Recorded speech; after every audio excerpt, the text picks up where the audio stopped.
Hoy tengo la neura sideral y mi maquinita está esperando en el bar. Prográmame una caña, Sebastián, que empieza la movida espacial. Con lo que ahora sabemos de UML, si descomponemos nuestra aplicación de marcianitos, vemos que tiene una estructura como esta. Tenemos una clase llamada marcianitosMain que implementa el método main, y esta clase instancia tanto al objeto marcianito como al objeto nave. Al estar instanciados dentro de un método estático como atributos como variables dentro de ese método estático, trazamos una relación de dependencia, por eso esa línea discontinua. El marcianito dispara, hace sus disparos, disparos que llamamos disparo enemigo. Todos tienen unas propiedades comunes que son la posición X, la posición Y y un atributo llamado, hay un método llamado mover y dibujar, que dada una ventana se mueve y se dibuja en dicha ventana. El marcianito lo tenemos ahora en una relación de agregación, como si los disparos fueran parte del marcianito. Al fin y al cabo el marcianito instancia sus disparos. Y por otro lado tenemos una estructura muy similar con la nave. La nave tiene una posición X e Y y el método mover y dibujar, y el disparo igual.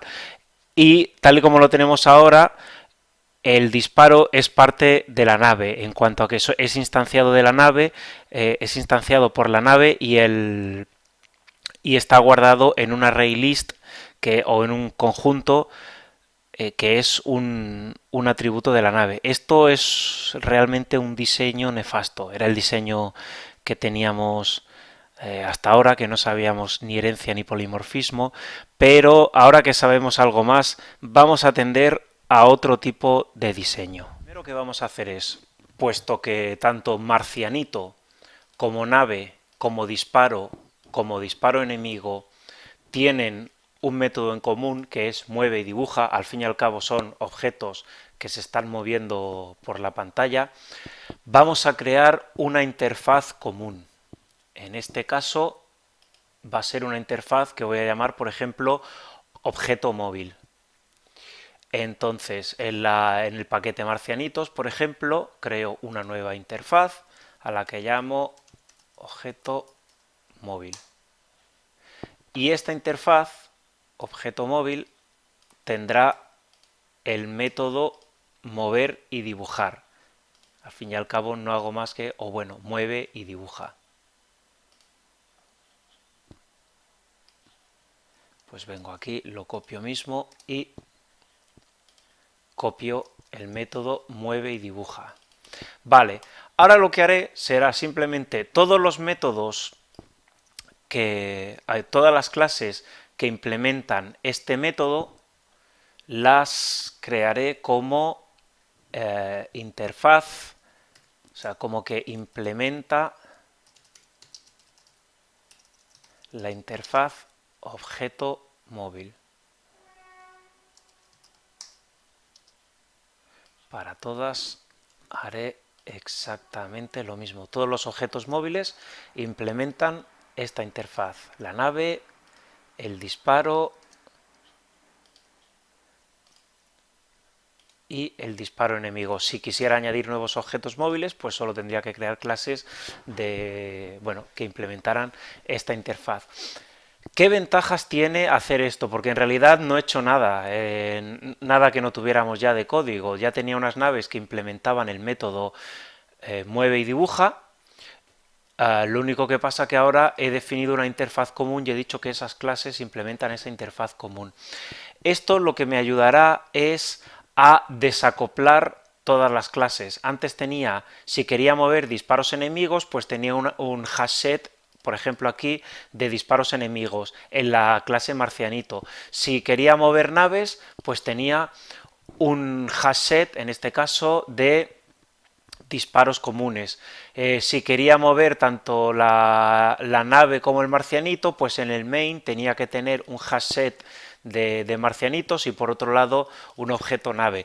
Tengo cualquier cosa que se pueda mover, lo tengo desperdigado en muchos contenedores separados. Entonces, la gracia de hacer todos esos objetos como implementadores de una interfaz común es que ahora en un solo conjunto podré guardar cualquier cosa que sea un objeto móvil y llamar al método mueve y dibuja. Para eso, para tener centralizada la gestión y el movimiento de todos estos objetos móviles, lo que haré será crear una nueva clase y a esa nueva clase la llamaré gestor objetos. Esta clase, gestor de objetos, lo que hará será guardar cualquier tipo de objeto móvil. Para eso, lo único que tengo que hacer es crear un conjunto. Ahora, como ya sabemos algo de polimorfismo, no vamos a definir esto como un hash set, el tipo de variable, sino dejémoslo como un set a secas. Así, si en algún momento quisiéramos cambiarlo por otro tipo de set, tendríamos que hacer menos cambios. Pues hacemos un conjunto de objetos móviles, que lo llamaré, por ejemplo, pues bueno, objetos. Tampoco me voy a quebrar la cabeza. Y de momento ese set sí que lo puedo apuntar a un hash set.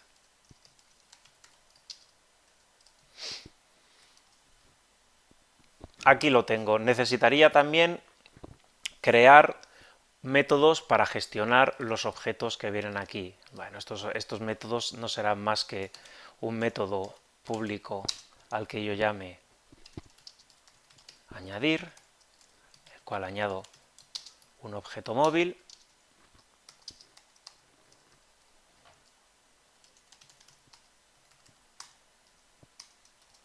y tengo otro método. Esto no hace más que encapsular métodos de la propia clase set, al que le paso un objeto móvil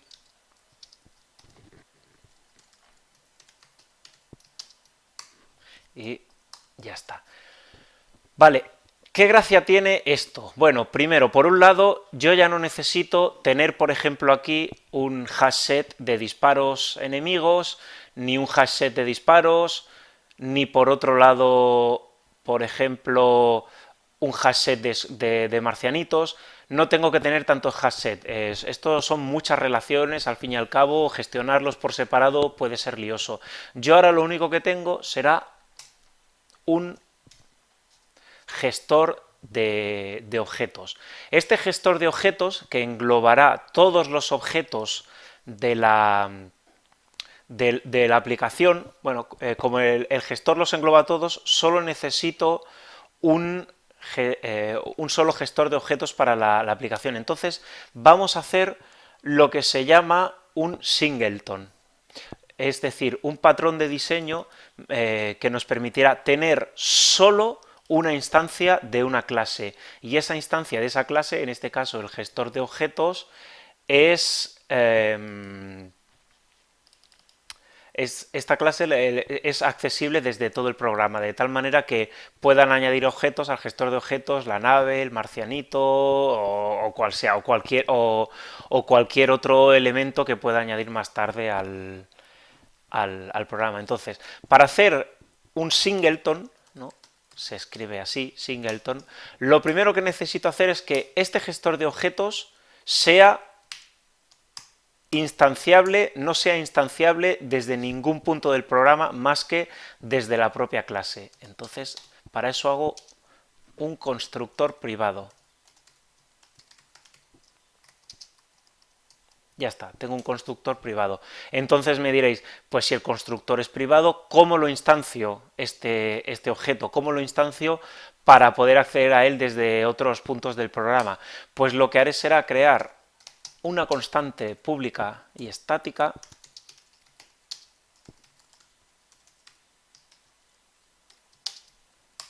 que llamaré instancia, y esa instancia no es más que una instancia del gestor de objetos. Fijaros, el gestor de objetos, al ser un constructor privado, solo lo puedo instanciar desde dentro de esta clase. Entonces, para tener una sola instancia de esta clase, pues la instancio solo una vez desde dentro de esta clase. Sé que no la podré instanciar en ningún punto del programa, ya que el constructor es privado. Al instanciar esto en una variable static y final, lo que yo sé es que siempre tendré una constante llamada instancia que será una referencia al único gestor de objetos que hay en el programa. Entonces, por ejemplo, en el main yo ya no quiero tener una referencia nave o como tenía aquí antes un hasset al escuadrón, sino que yo simplemente llamo a la instancia del gestor de objetos y le digo que añada una nave.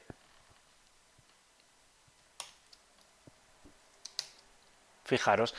Y lo mismo, yo ya no quiero un escuadrón de marcianitos, lo único que quiero es, en este caso, fijaros, al escuadrón, cuando quiera añadir un marcianito, lo que le diré es al gestor de objetos, le añadiré los nuevos marcianitos. Aquí hay un problema, bueno, no es un problema, aquí vemos entonces que la nave, ya no tengo la referencia a nave para llamar al mueve y dibuja, la nave está aquí añadida, está dentro del gestor de objetos, no tengo ninguna referencia a ella, ni tengo el for del escuadrón, o sea, ni tengo el escuadrón. Lo que haré será, dentro del gestor de objetos, crear un nuevo método que se llame mover y dibujar todo, al que yo le pase una ventana. Este lo que hará será, ahora, igual aquí teníamos lo mismo, aquí teníamos la llamada mueve dibuja para la nave, la llamada mueve dibuja para los marcianitos, aquí en marcianitos teníamos la llamada mueve dibuja del disparo enemigo, en nave teníamos la llamada mueve dibuja del disparo normal. Esto es mucho jaleo, es tener el mismo código repartido por muchos sitios. Además que cada vez que quisiéramos añadir un nuevo tipo de elemento, imaginad una explosión o lo que fuera, tendríamos que pensar dónde guardar las diferentes explosiones, cómo moverlas. Ahora ya el dónde guardarla lo tenemos solucionado, tenemos el gestor de objetos. ¿Cómo moverlas? Pues tenemos un método que lo que hará será que todos los objetos que queden aquí guardados, es decir, cualquier objeto móvil, se moverá y dibujará desde el gestor de objetos. Entonces, yo aquí lo único que tengo que llamar, como la interfaz, las clases que implementan la interfaz objeto móvil, es decir, el marcianito, la nave, el disparo y el disparo enemigo, implementan el método mueve y dibuja, pues yo lo que hago es llamar al método mueve y dibuja de todos los objetos que estén aquí. Por ejemplo, ahora vemos que el gestor de objetos tiene añadida la nave y por otro lado se le van añadiendo también los marcianitos. Lo que podemos hacer es ahora cambiar esto. El mueve y dibuja de la nave y el de los marcianitos, lo que haremos será cambiar esta llamada por la llamada del gestor de objetos a mover y dibujar todo. Entonces, esto ya, como en mover y dibujar todo, llamo a mueve y dibuja de todos los objetos que tengo aquí dentro, y aquí dentro tenemos tanto la nave como los marcianitos que se van creando, con una sola llamada ya sustituimos todo eso. Entonces, las dos llamadas a mover y dibujar que teníamos antes, para nave y para marcianitos. Vamos a centralizar todavía más, porque aún, por ejemplo, la clase marcianito tiene un hasset de disparos y los tiene que llamar desde aquí. Pues simplemente eliminamos este hasset de disparos porque queremos centralizarlo todo en la clase gestor de objetos. Cada vez que queramos añadir un disparo no lo añadiremos a un hasset, sino, o sea, un hasset propio de cada marcianito, que esos son un montón de hashsets, uno por cada marcianito, sino que llamaremos al método añadir de la instancia de gestor de objetos. El mueve y dibuja de los disparos ya no hace falta que lo llamemos desde aquí, porque en cuanto a que añadimos nuevos disparos al gestor de objetos, cada vez que llamemos al mover y dibujar todo del gestor de objetos en el main, lo estamos haciendo desde el main, ya se moverán los disparos enemigos. Por otro lado, necesitamos hacer lo mismo con la nave. Ya no queremos un hash set de disparos, sino que llamaremos a la instancia del gestor de objetos y añadiremos aquí los nuevos disparos. Y aquí igual, el iterador este que teníamos para mover y dibujar los disparos, ya tampoco lo necesitamos usar, puesto que los disparos están en el gestor de objetos y el gestor de objetos los mueve. Vamos a ver si el programa sigue funcionando, solo habiendo hecho esa modificación. Vale, vemos... ¡Opa! ¿Qué pasa aquí? Vemos que no se mueve, algo hemos hecho aquí mal. Vamos a ver. Marcianitos, main. Teníamos el mover y dibujar todo. Mientras... ¡Ay! No, es que no se mueve porque ha habido aquí una excepción. Tenemos una modificación concurrente. Vale.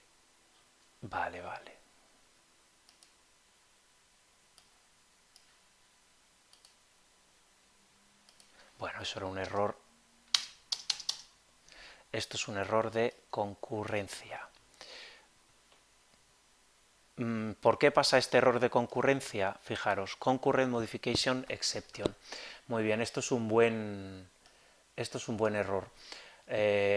Cuando en la clase ventana se va modificando, cuando se mueve, se dibuja todo, se dibuja algo sobre la ventana se pinta aparte. ¿Eso qué quiere decir? Que cuando pintamos aparte, bueno, cuando estamos leyendo un mapa por un lado y lo estamos intentando modificar por otro, ¿qué significa modificar? Por ejemplo, a un mapa o a un set. Aquí, en el set lo estamos iterando en algún momento. Por ejemplo, aquí, en el mover y dibujar todo, lo estamos iterando. ¿Qué pasa? Que luego, cuando lo intentamos, por ejemplo, añadir un disparo o se añade un nuevo enemigo, se está añadiendo un elemento a un mapa que está siendo modificado, que está siendo leído. No puedes iterar un mapa o con un iterador o con un for each, no puedes leerlo, recorrerlo mientras intentas añadir algo. Por eso salta la Concurrent Modification Exception. La manera más sencilla de hacer esto es copiando ese hash set, copiándolo a un array, por ejemplo, y luego mover y dibujar los elementos de ese array. Así evitaremos esta Concurrent Modification Exception. ¿Esto cómo lo hacemos? Pues hacemos un array de objetos móviles, por ejemplo. ¿De cuántos objetos móviles tendrá ese array? Pues ese objeto móvil tendrá, por ejemplo, tantos elementos como tenga el hashset de objetos. Aquí, entonces, lo que haremos será que llamamos en la clase set, tanto como la clase list, tiene un método que se llama toArray. Este método toArray, si le pasamos un array por parámetro y lo asignamos, esto lo que hará será copiar todos los elementos de objetos dentro de un array, y este array contendrá esos objetos. Entonces nosotros podremos recorrer un array que tiene una copia del hash set, y por otro lado podremos ir modificándolo, el hash set. Ahora vemos que podemos añadir todo lo que queramos, que no hay ningún problema. Cada vez que se añade un hashset bueno, un elemento al hashset, no nos da concurrent modification exception, porque cuando se está recorriendo el array dentro del gestor de objetos, este array no, bueno, no se está modificando, ya que es una copia. Con este pequeño cambio hemos pasado de una estructura así, distribuida, donde bueno, cada clase gestionaba una parte de los elementos, a una estructura mucho más clara, mediante la cual tenemos un gestor de objetos. Este gestor de objetos maneja un conjunto de objetos móviles y cada objeto móvil pues tiene una dependencia con ventana, y luego no tenemos más que implementar cada uno de estos objetos móviles. Aquí marco una dependencia entre objeto móvil y gestor de objetos porque bueno, luego al fin y al cabo cada uno de estos objetos móviles puede llamar al gestor de objetos para añadir otros objetos móviles. Si yo ahora quisiera crear un nuevo tipo de enemigo o un nuevo tipo de disparo, pues solo tendría que añadir aquí una nueva clase que fuera que implementara el objeto móvil. Entonces, por otro lado, vamos a hacer algunos cambios. Una vez ya tenemos esto, vamos a hacer alguna cosita más, algún añadido más al videojuego. Como por ejemplo, ahora es un poquito feo que cada marcianito aparece en el mismo punto de la pantalla, fijaros. Cada enemigo aparece aquí, entonces, bueno, al final los marcianitos acaban siguiendo un patrón un poco uniforme, ¿no? Queda como muy cuadrado todo, muy lineal, que no es que sea feo, a lo mejor se quiere representar este tipo de estructura, pero vamos a añadir un poquito más de ruido. Entonces, para que los marcianitos no aparezcan de esa manera tan distribuida, lo que vamos a hacer es que la X inicial del marcianito y la Y inicial del marcianito las vamos a eliminar. Y lo que vamos a hacer es que estos marcianitos se muevan según o sea, aparezcan según un patrón un poco más aleatorio. Teníamos por aquí una clase la clase marcianito tenía un objeto random. Este objeto lo voy a mover de sitio, lo voy a poner en el main, porque al fin y al cabo va a ser un objeto común a otros elementos. Entonces lo pondré como public dentro del main. Aquí el marcianito me daba un error antes con el random, porque tengo que poner, como he movido el objeto este random, ya lo tengo. Aquí en el main ya tengo una constante random. Vale. Lo que haré será ahora el marcianito, lo haré que aparezca en una parte entre de la ventana. ¿Cómo es? ¿Qué tamaño tiene la ventana? Pues la ventana hemos dicho que tenía un tamaño de 2 por tamaño margen de visión, hemos dicho que era el margen de la pantalla. Vale. Si entonces esto lo multiplicamos por un número entre 0 y 1, next double, lo que tendremos es tendremos el marcianito irá apareciendo en una, bueno, en una posición entre 0 y el doble del tamaño del margen de la visión. Como las coordenadas no van de 0 al doble del tamaño del margen de la visión, sino que van de menos tamaño margen de la visión a tamaño margen de la visión, pues le resto esto de aquí. Vale. Antes aquí había borrado la inicial del marciano. Esta inicial debería haberla dejado. La X está bien borrarla, pero el marciano le debería haber dejado aquí un tamaño inicial. Lo voy a poner aquí al fin y al cabo porque es una constante que pertenece al marciano y habíamos dicho que era menos 10. O no, menos 10 saldría fuera, pues la vamos a poner a menos 9, por ejemplo. Entonces, el tamaño inicial del marcianito es entre menos tamaño margen de la visión y tamaño margen de la visión, y la parte I siempre es fija. Y inicial. Esto lo pongo en otra línea porque, bueno, para que se vea. Con estas letras tan grandes es el problema que tenemos.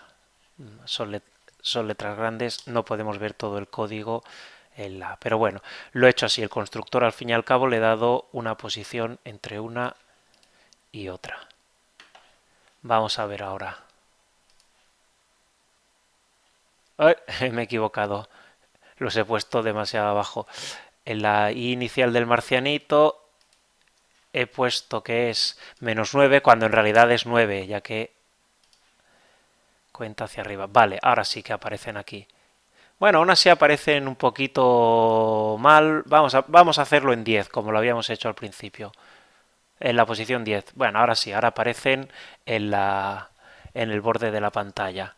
Y si os fijáis, al aparecer en una posición más aleatoria, ahora queda el escuadrón como más difuminado. Muy bien.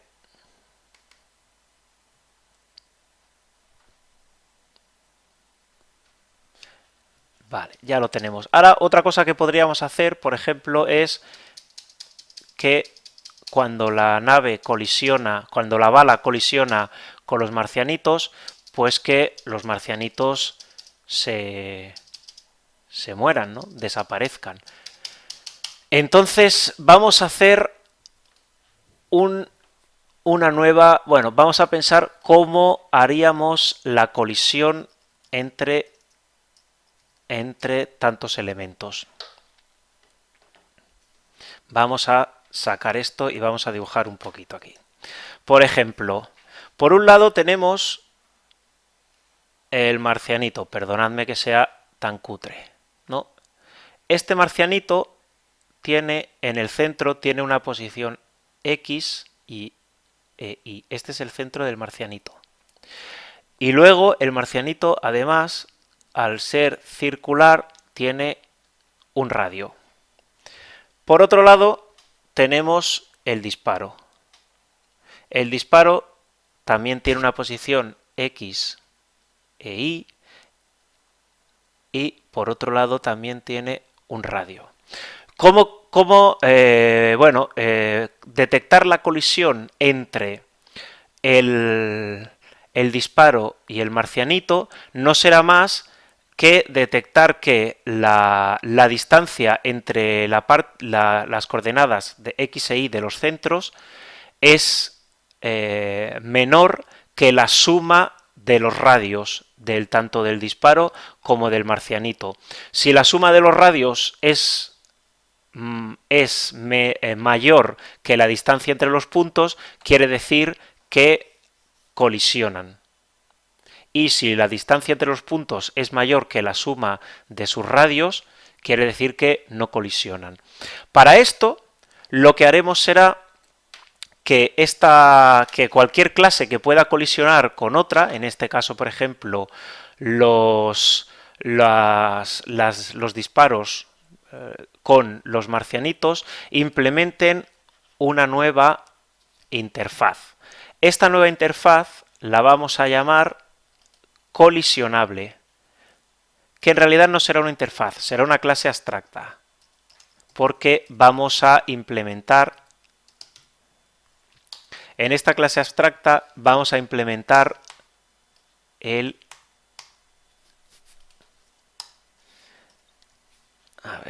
código de la colisión. Entonces, aquí en colisionable, en esta clase abstracta, lo que haremos será que cualquier elemento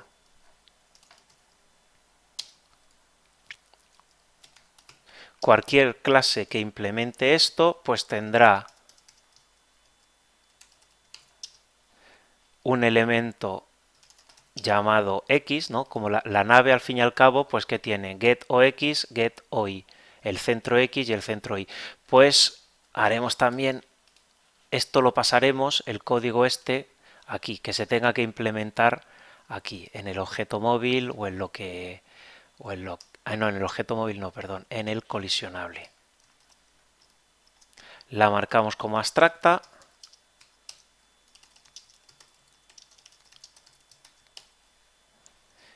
El centro X, el centro Y, tal y como estaba aquí en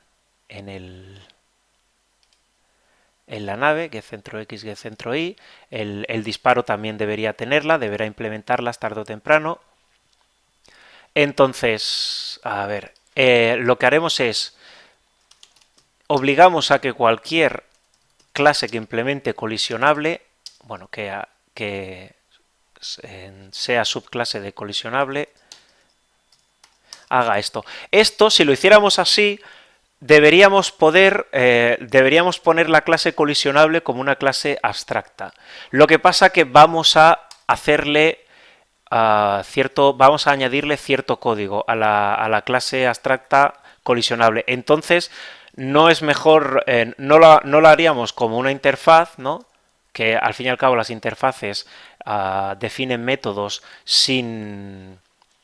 Las interfaces definen métodos sin implementar, sino que lo haremos como abstract class porque de aquí mismo implementaremos un método que se llama colisiona, que devolverá true si el objeto sobre el cual se llama, el dis, colisiona con otro objeto de aquí.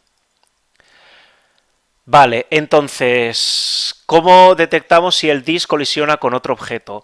Pues básicamente lo que tendremos que hacer es, primero, calcular la distancia de los centros, o sea, de los centros del dis con los centros del otro.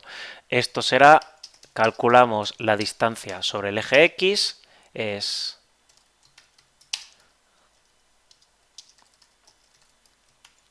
o X, aquí lo tenemos, la distancia sobre el eje Y,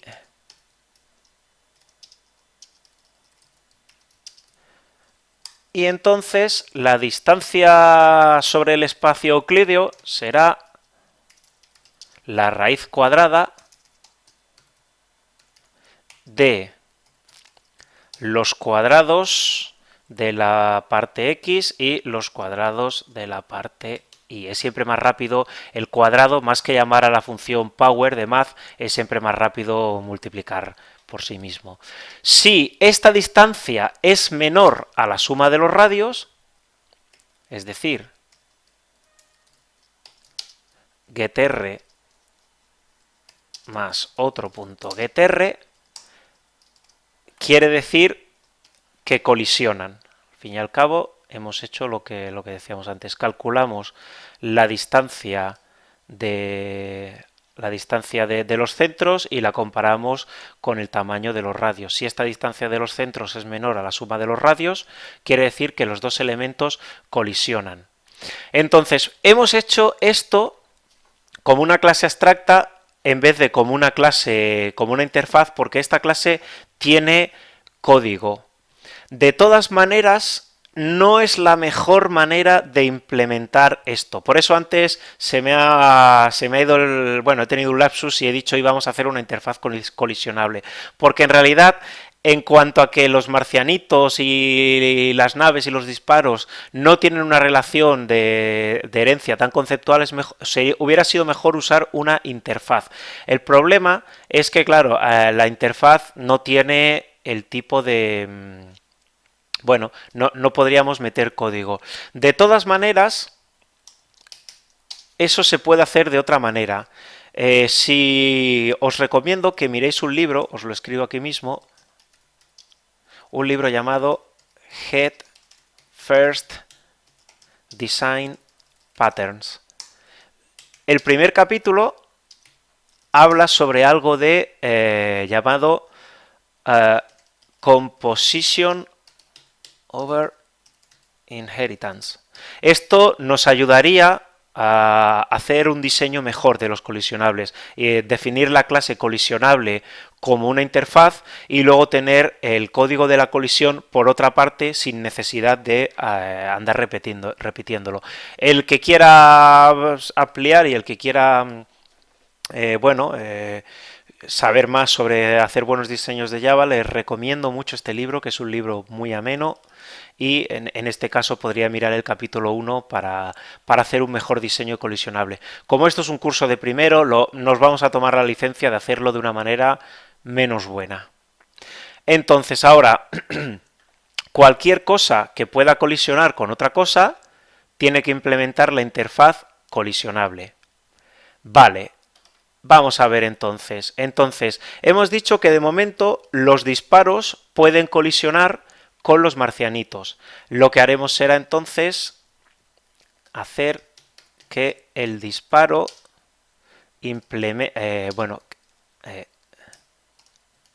sea subclase de colisionable, de la clase abstracta, y ahora nos da error porque, nos da error la clase porque hay métodos que no se están implementando, por ejemplo, todos los métodos abstractos. Si yo le digo al NetBeans que implemente todos los métodos abstractos, me crea aquí las cabeceras de los métodos que tengo que implementar. Estos métodos al fin y al cabo serán unos gets. Por ejemplo, getOx, pues lo único que hará será retornar un atributo que ya existía, que era ox. GetOi, lo mismo. Y getR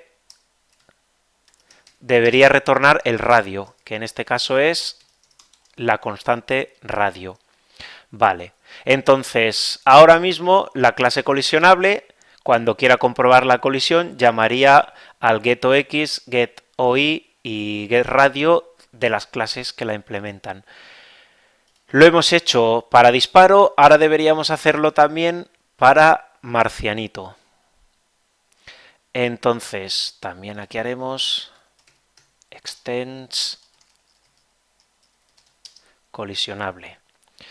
Hacemos el import y aquí igual nos está diciendo que implementemos todos los métodos getOx, getOi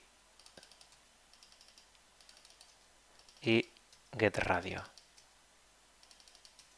Vamos a mover esto, NetBeans nos lo ha metido aquí, yo prefiero meterlo antes de las constantes. Vale. GetOx, ¿qué tiene que retornar? Pues también la clase marcianito tenía un atributo llamado x, un atributo llamado y el radio viene dado, a ver dónde lo veo, en el mueve dibuja, aquí también habíamos definido una constante llamada radio. Pues return radio. Muy bien. Vale, hemos implementado la colisión. Ahora ya, en cuanto a que tanto el disparo como el marcianito son colisionables, lo que, si llamáramos al colisión de uno sobre el otro, estos se eliminarían. Entonces, aquí sí que en vez de hacer que la colisión de los elementos se haga en el gestor de objetos, como sí que hacíamos para mover, lo que sí vamos a hacer es que cada elemento gestione los elementos con los que puede colisionar. Por ejemplo, vamos a hacer en la gestión del mueve y dibuja del disparo, sí que vamos a hacer que controle con qué elementos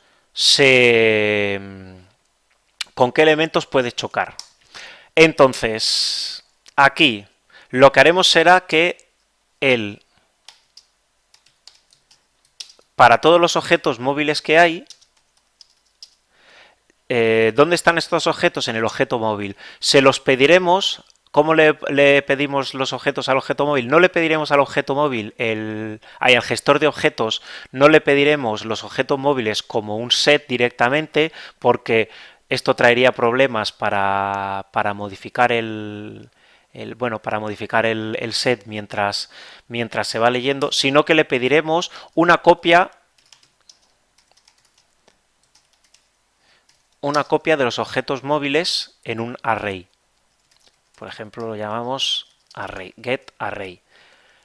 Y lo que haremos será, fijaros, aquí, esto de aquí lo reciclaremos y que retorne directamente un objeto, o sea, que retorne un array.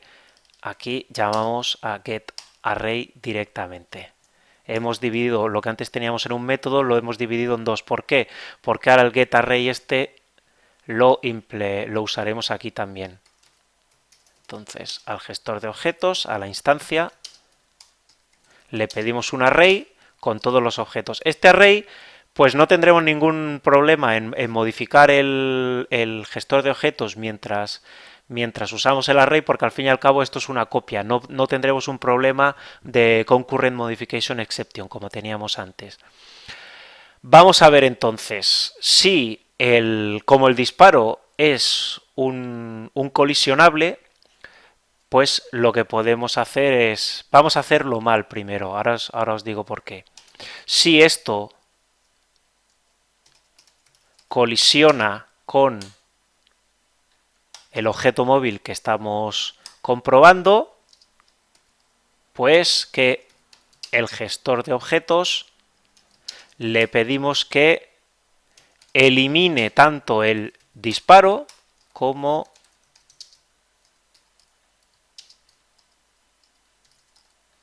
elimine el objeto móvil que estamos tocando. Entonces recorreremos todos los objetos móviles y cada vez que colisione, que el disparo colisione con un objeto móvil, pues se elimina este disparo del gestor de objetos y se elimina también el objeto móvil con el que ha colisionado del gestor de objetos. Aquí tenemos un error. ¿Por qué es? Porque nos dice que colisiona, nos está pidiendo un colisionable y nosotros lo que le estamos pasando es un objeto móvil. Como los marcianos son objetos móviles, pues podemos hacer sin problema